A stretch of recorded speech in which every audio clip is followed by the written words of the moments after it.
Hey everybody, and welcome back to another video with me, Dan Vlockhart. In today's video, I'm going to be talking about genetic algorithms.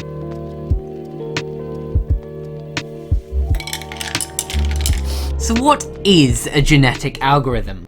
Well, first we must understand what an algorithm is.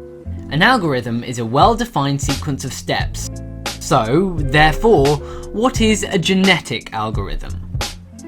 A genetic algorithm, similar to that of the theory of Darwinian evolution and natural selection, ensures that the best AI suited to surviving an environment or condition survives, therefore having a higher chance of reproducing. Over time, those characteristics that are favoured become more common as those without these necessary traits die out. Genetic algorithms are actually separated into three steps.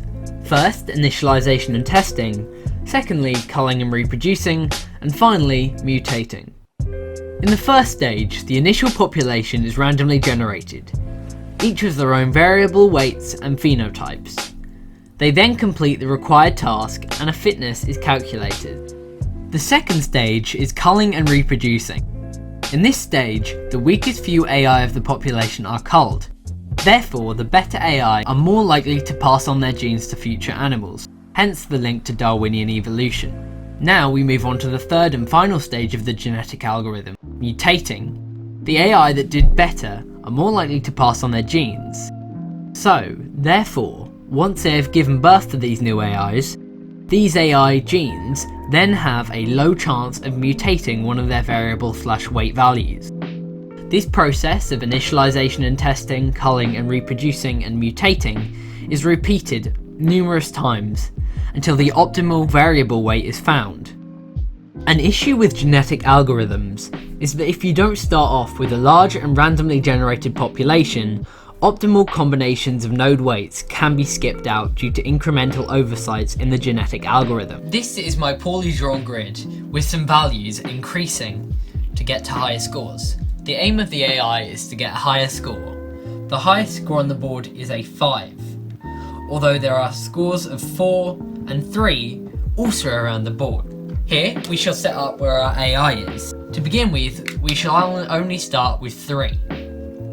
The AI's goal is to get a higher score. So for this one, it looks around it and see where's the highest AI point it can get. It goes to 2. Then where shall it go after that? There is no other points greater than 2 around it, so it stays at 2. Then, with this one, the next highest score around it is 2. It increases to 2. Then it sees to 3. It goes to a 3. Then it sees to 4. It goes to a 4. And as there are no greater scores around it, it stays at 3. They are the greatest values. But as we have no AI over here, picking up these values, we missed out a whole portion of the board. If we have a large enough AI size, we can get an AI that starts here. So this one goes to 3, sees one that's 4, and then goes to 5. And the highest score is an AI of the score of 5. As you can see, if we didn't have a large enough database, then we would have only covered this portion, and this portion of the board. This fantastic video by Primer, simulating natural selection, gives a fantastic example for the way genetic algorithms function. Link in the description for this video, as it is a really interesting watch. First, these random blobs are assigned a value of speed. Then, they are made to fight it out on a plane for food. Over time, the faster AIs get more food, therefore having a higher chance to reproduce.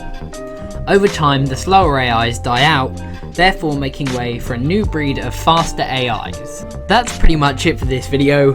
I hope you enjoyed that quick video about genetic algorithms. Hopefully I'm going to make this into a series because there's certainly lots to talk about with things such as minimax and alpha beta pruning, and it's a subject that really interests me.